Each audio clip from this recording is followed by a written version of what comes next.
Our top story is that Ukraine's President Zelensky has described President Putin as manipulative and called for further sanctions against Moscow after the Russian leader gave his first public response to a proposed 30-day ceasefire. Mr. Putin said that he supported the plan put forward by the US, but said crucial details still had to be resolved.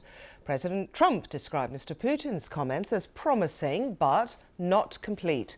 The US envoy Steve Witkoff has been in Moscow, where he's expected to meet the Russian president. Our North America correspondent David Willis has this report.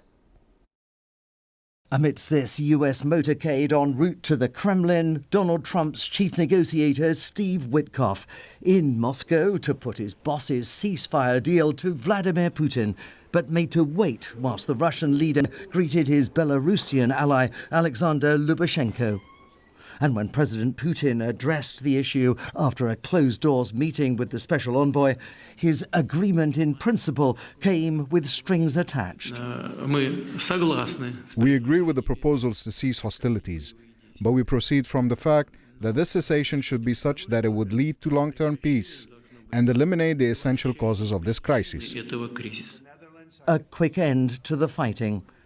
A sense of caution not lost on Donald Trump, who called the Russian leader's response promising but not complete. A lot of the details of a final agreement have actually been discussed. Now we're going to see whether or not Russia's there, and if they're not, it'll be a very disappointing moment for the world. An immediate interim ceasefire agreed upon by US and Ukrainian negotiators in Saudi Arabia earlier this week now seems somewhat optimistic. And in his nightly video address, Ukraine's president accused the Russians of playing for time. We now have all heard from Russia Putin's very predictable, very manipulative words in response to the idea of a ceasefire. He is actually preparing a refusal as of now.